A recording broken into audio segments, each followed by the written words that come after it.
नमस्कार दोस्तों, सुबह सुबह की सबसे पहली बड़ी खबर में आपको बताएंगे कि यहां पर हो चुका है चुनाव पहले चरण का संपन्न। और दोस्तों वहीं दूसरी तरफ एक बड़ी खुशखबरी आ रही है कि राहुल गांधी अमेठी और प्रियंका गांधी रायबरेली से दाखिल कर सकते हैं नामांकन। और कांग्रेस नेता ने कर दिया बड़ा दावा, जो दोस्तों जिसको देखते हुए भाजपा को लग सकता है बड़ा झटका। इसी प्रकार दूसरी बड़ी खबर में आपको बताएंगे कि दूरदर्शन ने बदला लोगो, विपक्ष ने लगाया सरकारी चैनल के भगवाकरण का आरोप। जानिए आखिर क्या है पूरा मामला। इसी प्रकार तीसरी बड़ी खबर में आपको बताएंगे कि मतदान खत्म होने से पहले ही मध्य प्रदेश में हो गया बड़ा खेला। भाजपा में शामिल हुए विक्रम आहाके ने किया कमलनाथ का समर्थन। जी दोस्तों, यहां पर भाजपा में जैसे ही शामिल हुए उसके बाद तुरंत उन्होंने कमलनाथ का यहां पर समर्थन कर दिया है। इसी प्रकार चौथी बड़ी खबर में आपको बताएंगे कि तमिलनाडु और पौंडीचेरी में इंडिया ब्लॉक या कहे कि इंडिया गठबंधन क्लीन स्वीप करेगा, बोले कांग्रेस नेता पी चिदम्बरम। इसी प्रकार पांचवी बड़ी खबर में आपको बताएंगे कि 400 पार के दावे में कोई दम नहीं है, भाजपा पर भर के सचिन पायलट। आखिर ये कहानी बना के लाते कहां से हैं? तो दोस्तों आपको भी लगता है कि 400 पार का नारा जो भाजपा दे रही है वो बिल्कुल जुमला है और 15 लाख की तरह ही बात है? आपको जो भी लगता है दोस्तों कमेंट जरूर बताइएगा। वीडियो को लाइक, चैनल को सब्सक्राइब करके रख लीजिए। रुक करते हैं पहली खबर की तरफ। राहुल गांधी अमेठी और प्रियंका गांधी रायबरेली से दाखिल करेंगी नामांकन, कांग्रेस नेता ने किया बड़ा दावा। जी हां दोस्तों, इस वक्त की सबसे बड़ी खबर आ रही है कि कांग्रेस पार्टी के प्रदेश महासचिव सैफ अली नकवी ने उत्तर प्रदेश की रायबरेली और अमेठी लोकसभा सीट से प्रत्याशियों की स्थिति साफ कर दी है। उन्होंने वायनाड में चुनाव संपन्न होने के बाद राहुल गांधी ने अमेठी से पर्चा दाखिल करेंगे और साथ ही पार्टी ने रायबरेली सीट से सोनिया गांधी के स्थान पर प्रियंका गांधी वाड्रा को चुनाव लड़ाने का फैसला लिया है। बाराबंकी में सपा गठबंधन से बाराबंकी लोकसभा सीट के कांग्रेस प्रत्याशी तनुज पुनिया के समर्थन में बुधवार को गठबंधन के घटक दलों के जिला अध्यक्षों और नेताओं के साथ बैठक चुनाव को लेकर के रणनीति बनाई गई है। हालांकि दूसरी तरफ दिल्ली हाईकमान से भी अभी स्पष्टीकरण नहीं आया है और ऐसा उन्होंने अभी नहीं माना है कि ऐसा होने वाला है। लेकिन दोस्तों यहां पर सूत्रों के हवाले से बड़ी खबर आ रही है कि यहां पर कांग्रेस प्रदेश महासचिव सैफ अली नकवी ने बताया कि रायबरेली और अमेठी लोकसभा सीट से गांधी परिवार के सदस्य चुनाव लड़ेंगे और वायनाड से राहुल गांधी का चुनाव खत्म होने के बाद हुआ और प्रियंका गांधी यूपी का रुख करेंगी। और साफ साफ यहां पे देखा जा रहा है कि यहां पे राहुल गांधी और यहां पर प्रियंका गांधी जो है वो रायबरेली से दाखिल करेंगे नामांकन और राहुल गांधी अमेठी से करेंगे। और यहां पर कांग्रेस नेता ने दावा कर दिया है और साफ साफ कहा है कि लोकतंत्र संविधान को बचाने के लिए इन दो नेताओं को यहां से चुनाव लड़ना होगा और यहीं से ये लोग चुनाव लड़ेंगे और उत्तर प्रदेश में भाजपा को रोकने का काम करेंगे। दोस्तों आपको क्या लगता है कि राहुल गांधी को अमेठी से चुनाव लड़ना चाहिए, हाँ या ना? कमेंट जरूर बताइएगा। और दोस्तों प्रियंका गांधी को रायबरेली से चुनाव लड़ना चाहिए कि नहीं?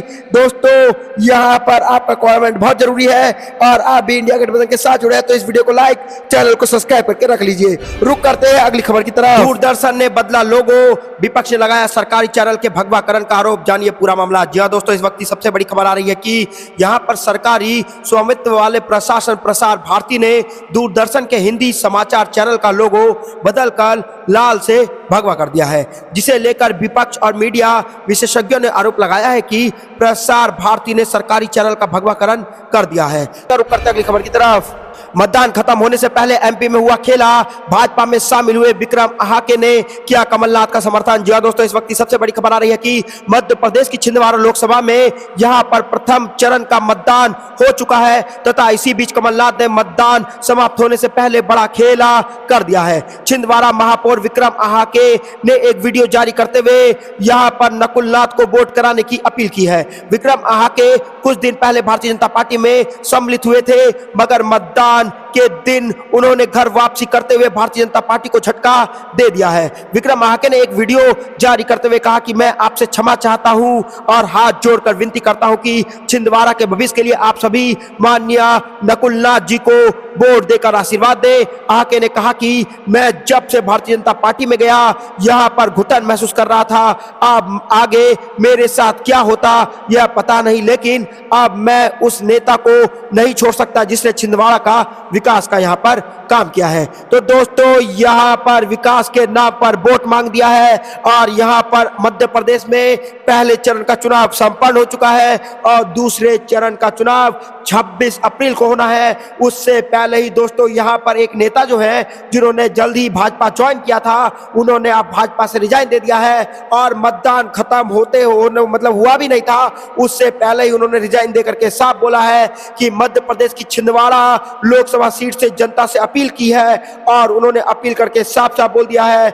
विक्रम आहर ने बोला है, एक वीडियो जारी करते हुए कहा है कि नकुल नाथ को वोट दीजिए। नकुल नाथ एक ऐसे आदमी है जो छिंदवाड़ा जगह की यहाँ पर लोकसभा क्षेत्र में जनता के लिए काम करेंगे और यहाँ पर मैदान में उतर करके वो गरीबों के लिए काम करेंगे। तो दोस्तों यहाँ पर मतदान खत्म हो चुका है पहले चरण का मध्य प्रदेश में और यहाँ पर दोस्तों दूसरे चरण में भी जो है मध्य प्रदेश में चुनाव होना है और यहाँ पर भाजपा में उन्होंने यहाँ पर विक्रम आहाके ने यहाँ पर इस्तीफा दे दिया और कमलनाथ का समर्थन कर दिया है। आपको जो भी कुछ लगता है दोस्तों कमेंट जरूर बताइएगा, वीडियो को लाइक जरूर करिएगा। रुक करता अगली खबर की तरफ। तमिलनाडु और पुडुचेरी में इंडिया ब्लॉक क्लीन स्वीप करेगा, बोले कांग्रेस नेता पी चिदम्बरम। जी हां दोस्तों, यहाँ पर बड़ी खबर आ रही है कि लोकसभा चुनाव के प्रथम चरण में यहाँ पर तमिलनाडु की सभी यहाँ पर 39 सीटों पर वोटिंग हो चुकी है। इसी बीच जो है पूर्व केंद्रीय मंत्री एवं कांग्रेस नेता पी चिदम्बरम ने कहा कि प्रधानमंत्री मोदी एवं गृह मंत्री अमित शाह ने तमिलनाडु के लोगों को ठेस पहुंचाया है, तमिलनाडु को उचित धनराशि भी नहीं दी गई। पी चिदम्बरम ने दावा किया कि तमिलनाडु एवं पुडुचेरी में यहाँ पर इंडिया गठबंधन क्लीन स्वीप करेगा और सारी की सारी जितनी भी सीटें हैं 39 लोकसभा सीटें तमिलनाडु की जो है वो इंडिया गठबंधन जीतने जा रहा है। उन्होंने कहा कि इसमें कोई संशय नहीं है कि पूरा तमिलनाडु यहाँ डीएमके के नेतृत्व वाले इंडिया गठबंधन को वोट कर चुका है और बता दें कि यहाँ पर शिवगंगा लोकसभा क्षेत्र से पी चिदम्बरम के बेटे कार्तिक चिदम्बरम कांग्रेस के प्रत्याशी हैं और तमिलनाडु में यहाँ पर 39 लोकसभा सीटें हैं और कांग्रेस एवं डीएमके के बीच यहाँ पर अलायंस है। कांग्रेस को सीट शेयरिंग में 9 सीटें मिली हैं। तमिलनाडु में द्रविड़ राजनीति का दबदबा रहा है और बीते चुनाव में डीएमके ने कांग्रेस और वाम तथा अन्य दलों के साथ गठबंधन में 38 सीटें जीती थी और भारतीय जनता पार्टी का खाता तक यहाँ पर नहीं खुल सका था। तो दोस्तों यहाँ पर होने जा रहा है बड़ा खेला और पी चिदम्बरम ने साफ साफ बोल दिया है कि तमिलनाडु में पहले चरण का चुनाव हो चुका है और 39 की 39 सीटों पर जो है वो लोगों ने अपनी लोकसभा सीट की जो सदस्य है वो चुन चुके हैं और यहाँ पर क्लीन स्वीप के साथ यहाँ पर इंडिया गठबंधन यहाँ कहे कि डीएमके और कांग्रेस का गठबंधन जो है यहाँ पर इंडिया गठबंधन जो है वो जीतने जा रहा है। तो दोस्तों यहाँ पर तमिलनाडु में हो चुका है बड़ा खेला और पहले चरण का चुनाव हो चुका है समाप्त और यहाँ के 39 सीटों पर जो है वो यहाँ पर कांग्रेस पार्टी जीतने जा रही है। आपको जो भी कुछ लगता है दोस्तों कमेंट जरूर बताइएगा, वीडियो को लाइक चैनल को सब्सक्राइब करके रख लीजिए और दोस्तों आपको क्या लगता है कि अब की बार किसकी सरकार ये भी कमेंट जरूर बताइएगा। रुक करते हैं अगली खबर की तरफ। 400 पार के दावे में कोई दम नहीं, बीजेपी पर भड़के सचिन पायलट। जी हां दोस्तों, इस वक्त की सबसे बड़ी खबर आ रही है कि लोकसभा चुनाव के पहले चरण के लिए सुबह से ही मतदान यहां पर हो चुका है और सारे लोकसभा चुनाव के पहले चरण में जितने भी राज्यों में चुनाव होने थे वो सफलतापूर्वक यहां पर संपूर्ण हो चुका है। देश के अलग अलग राज्यों में मतदान यहां पर कंप्लीट हो चुका है और पहले चरण में 102 सीटों के लिए वोट डाली जा चुकी है। वहीं सचिन पायलट ने भाजपा पर पलटवार करते हुए कहा कि 400 पार के दावे में कोई दम नहीं है, देश में कांग्रेस की सीटें इस बार बढ़ेंगी और राजस्थान समेत देश के कई हिस्से में कांग्रेस बीजेपी से ज्यादा सीटों पर जीत हासिल करेगी और भाजपा के दावे में दम बिल्कुल भी नहीं है। आखिरकार वो जोश सी थोड़ी है जो 400 पार का नारा दे रहे हैं। यही वजह है कि भाजपा के नेता के यहां पर खंडन करना पड़ रहा है और कांग्रेस के सभी नेता पूरी मेहनत से यहां पर मैदान में उतरे हुए हैं और पार्टी का जो एजेंडा है सभी नेता उसी पर काम कर रहे हैं। तो दोस्तों यहां पर हो गया बड़ा खेला और सचिन पायलट ने दावा कर दिया है और साफ साफ बोल दिया है कि ये जो बार बार भाजपा कह रही है 400 पार 400 पार 400 पार, ये सिर्फ ढकोसला है, झूठ बोलने की बात है, झूठे सपने दिखा रही है यहाँ पर भाजपा जनता को। और यहाँ पर जो है 102 पर लोकसभा सीटें वो चुनाव हो चुका है और यहाँ पर क्लीन स्वीप के साथ कांग्रेस पार्टी पहले चरण में जीते जा रही है। तो आखिरकार 400 पार का दावा आया कहां से? तो दोस्तों यहाँ पर सचिन पायलट जो है भाजपा पर भड़क चुके हैं और साफ साफ कह दिया है कि पहले चरण का चुनाव संपन्न हो चुका है शांतिपूर्वक और यहाँ पर जो है 102 में से 100 सीटों पर इंडिया गठबंधन ही जीतने जा रही है। ये साफ है। और यहाँ पर दोस्तों अगर ऐसा है तो 400 का पार का नारा भाजपा दे कैसे सकती है और भाजपा 400 पार करेगी कैसे, ये समझ में नहीं आ रहा है, क्योंकि भाजपा जो है जोशी तो है नहीं, या फिर कुछ गड़बड़ी है। आपको जो भी लगता है दोस्तों कमेंट जरूर बताइएगा, वीडियो को लाइक जरूर करिएगा। रुक करता अगली खबर की तरफ। स्मृति ईरानी बतौर सांसद अमेठी में कराए गए अपने कोई 5 काम गिनवाए, कांग्रेस ने दे दी चुनौती। जी हां दोस्तों, यहां पर बड़ी खबर आ रही है कि कांग्रेस ने अमेठी में से भारतीय जनता पार्टी की सांसद स्मृति ईरानी को अपने निर्वाचन क्षेत्र में कराए गए कोई 5 काम गिनवाने की चुनौती देते हुए यहां पर दावा किया गया है कि कांग्रेस का एक छोटा कार्यकर्ता भी यहां पर स्मृति ईरानी को इस बार लोकसभा चुनाव में हरा सकता है। कांग्रेस के राष्ट्रीय प्रवक्ता यहां पर अभय दुबे ने पीटीआई वीडियो में कहा कि ऐसा लगता है कि स्मृति ईरानी की घबराई हुई है और अगर उन्होंने यहाँ काम किया है तो उन्हें डर नहीं लगना चाहिए था। कांग्रेस ने अमेठी में विकास का गाथा लिखा है। दुबे ने ईरानी को चुनौती दी है, वह पिछले 5 सालों के दौरान सांसद के रूप में अमेठी में कराए गए केवल 5 विकास काम गिनवा दे। जी हाँ दोस्तों, यहाँ पर स्मृति ईरानी के ऊपर बड़ा क्वेश्चन मार्क उठा दिया है कांग्रेस ने और साफ साफ कह दिया है कि अगर स्मृति ईरानी ने इतना ही काम अमेठी में किया है तो सिर्फ जनता के बीच आए, अमेठी में आए स्मृति ईरानी और जनता के बीच बैठ करके सिर्फ अपने 5 काम गिनवाए। जी हाँ दोस्तों, अगर ऐसा स्मृति ईरानी कर देती है तो कांग्रेस पार्टी इसको मान लेगी कि स्मृति ईरानी ने यहाँ पे काम किया है, लेकिन अगर स्मृति ईरानी इस चैलेंज को अपनाती नहीं है तो मान लिया जाएगा कि अमेठी में स्मृति ईरानी को काम किया ही नहीं है। दुबई ने कहा कि कांग्रेस ने अमेठी में यहाँ पर Steel Authority of India Limited, SAIL, यहाँ पर आयुध कारखाने, रेल कारखाने और अस्पतालों का निर्माण कराया। उन्होंने आरोप लगाया कि सांसद स्मृति ईरानी जिस प्लास्टिक यहाँ पर प्रबंधन यंत्र के बारे में बात करती है वह केवल 2 कमरों का है और उनमें बिजली का भी कनेक्शन नहीं दिया गया है। तो दोस्तों यहाँ पर स्मृति ईरानी अमेठी में फंसती हुई नजर आ रही है और यहाँ पर स्मृति ईरानी को चुनावी बॉन्ड के मुद्दे पर भी घेर लिया है और साफ साफ बोल दिया गया है कि भारतीय रिजर्व बैंक ने मई 2017 में और चुनावी आयोग ने सितंबर 2017 में प्रधानमंत्री मोदी को जो पत्र लिखकर चुनावी बॉन्ड योजना न लाने को कहा था, क्योंकि इससे और आर्थिक फर्जी कंपनियों और काला धन पैदा होगा, लेकिन उन्होंने किसी की भी नहीं सुनी क्योंकि उन्हें चंदा को धंधा लो करना था। जी हां दोस्तों, यहाँ पर कांग्रेस ने इलेक्टोरल बॉन्ड का भी मुद्दा उठा दिया और साफ साफ बोल दिया कि चंदा लो धंधा लो का भी यहाँ पर कॉन्सेप्ट भाजपा का लाया हुआ है और आखिरकार स्मृति ईरानी को हिम्मत है तो अमेठी में आए, यहाँ पर इलेक्टोरल बॉन्ड की बात करें और अपने 5 गिनवा दे काम। दोस्तों आपको क्या लगता है कि स्मृति ईरानी अगर काम किया है, भाजपा ने अमेठी में काम किया है तो जनता के बीच में जाकर के उनको काम गिनवाना चाहिए, नहीं तो आपकी बार चुनाव लड़ना नहीं चाहिए। आपको जो भी लगता है कमेंट जो बताएगा, वीडियो को लाइक जो करिएगा। रुक करता अगली खबर की तरफ। गाजियाबाद से गाजीपुर तक होगा भाजपा का सफाया, इंडिया गठबंधन की सरकार बनने पर यहां पर युवाओं को रोजगार दिया जाएगा, अखिलेश यादव का बड़ा दावा। जी हां दोस्तों, यहां पर बड़ी खबर आ रही है कि समाजवादी पार्टी के अध्यक्ष और उत्तर प्रदेश के पूर्व मुख्यमंत्री अखिलेश यादव ने दावा किया कि इस बार लोकसभा चुनाव में भारतीय जनता पार्टी का उत्तर प्रदेश से गाजियाबाद से लेकर के गाजीपुर तक सफाया हो जाएगा। उन्होंने कहा कि इंडिया गठबंधन के उम्मीदवार जोरदार जीत हासिल करेंगे। यहां पर अखिलेश यादव ने कन्नौज में भूड़पुरवा गांव में कथित रूप से बेरोजगारी से परेशान होकर अपने शैक्षणिक दस्तावेज जलाकर खुदकुशी करने वाले युवक ब्रजेश पाल के परिजन से मुलाकात कर उनके प्रति संवेदना प्रकट की है। सपा अध्यक्ष ने इस मौके पर भाजपा पर प्रहार करते हुए कहा कि बीजेपी की सरकार में युवाओं को नौकरी नहीं मिल रही है, इस वजह से नौजवान यहां पर आत्महत्या करने को तैयार है। यहां पर फिरोजाबाद की एक युवती ने प्रश्न पत्र लीक हो जाने पर आत्महत्या कर ली थी। जो आंकड़े अभी हाल ही में आए हैं उससे पता चलता है कि 90% युवाओं के पास काम ही नहीं है, वो रोजगार ढूंढ रहे हैं और बेरोजगार घर पर बैठे हुए हैं। तो दोस्तों उन्होंने दावा करते हुए कहा कि इस बार लोकसभा चुनाव में भारतीय जनता पार्टी का गाजियाबाद से लेकर के गाजीपुर तक सफाया हो जाएगा और इंडिया गठबंधन के उम्मीदवार जोरदार यहां पर जीत हासिल करेंगे। अखिलेश यादव ने कहा कि चुनाव के बाद केंद्र में इंडिया गठबंधन की सरकार बनने पर युवाओं को रोजगार दिया जाएगा। अखिलेश यादव ने कन्नौज से चुनाव लड़ने के संबंध में घोषणा तो नहीं की, लेकिन अप्रत्यक्ष रूप से कहा कि साइकिल चुनाव चिन्ह पर सपा चुनाव लड़ेगी और कन्नौज में वह स्वयं मौजूद है। कन्नौज से समाजवादी पार्टी रिकॉर्ड मतों से चुनाव जीतेगी।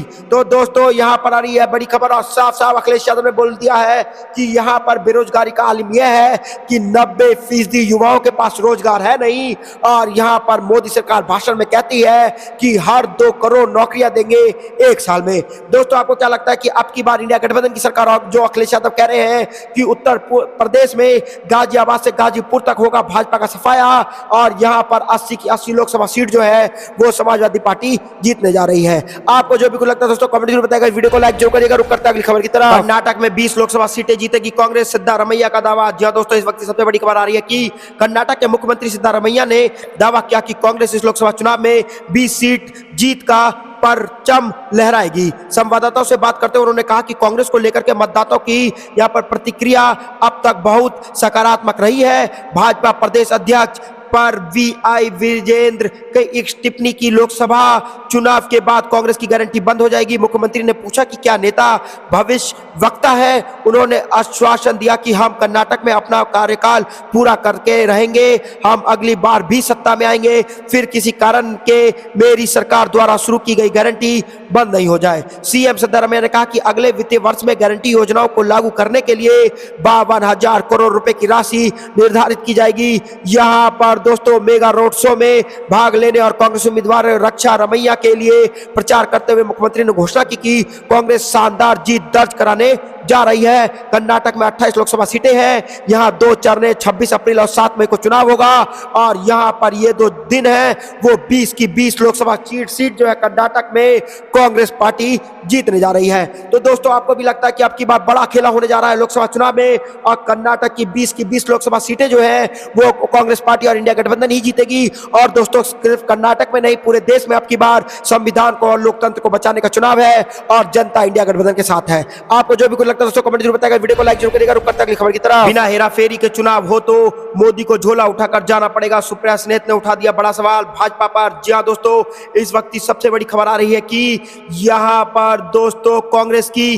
तेज तर्रार नेता ने जो है सुप्रिया सिनेत ने साफ साफ यहां पर भाजपा पर आरोप लगाते हुए बोल दिया है कि अगर हिम्मत है तो भाजपा जो है वो बिना जो है किसी गड़बड़ी के यहां पर चुनाव जीत के दिखाए। जी हां दोस्तों, प्रधानमंत्री नरेंद्र मोदी पर जमकर निशाना साधते हुए और कहा कि ईवीएम के जरिए बिना हेराफेरी के चुनाव हो तो उन्हें झोला उठाकर यहां से जाना पड़ सकता है। जी हां दोस्तों, यहां पर कांग्रेस उम्मीदवार देवेंद्र यादव की नामांकन रैली में शामिल होने पहुंची सुप्रिया सिनेत ने संवाददाता सम्मेलन में कहा कि वर्तमान में देश में सबसे बड़ा मुद्दा बेरोजगारी, महंगाई और आर्थिक असमानता, भ्रष्टाचार, महिला सुरक्षा तथा कांग्रेस और श्रमिकों के शोषण का है। इस मुद्दे पर प्रधानमंत्री अपना रिपोर्ट कार्ड नहीं दिखा रहे हैं। उन्होंने दावा किया कि अब की बार 400 पार का दम भर रही भाजपा का 180 पार होना भी मुश्किल है तथा आज का स्थिति में भाजपा 150 से 160 सीटों में अटक गई है। उन्होंने दोहराया कि ईवीएम के जरिए चुनाव में कोई हेराफेरी ना हो तो श्री मोदी को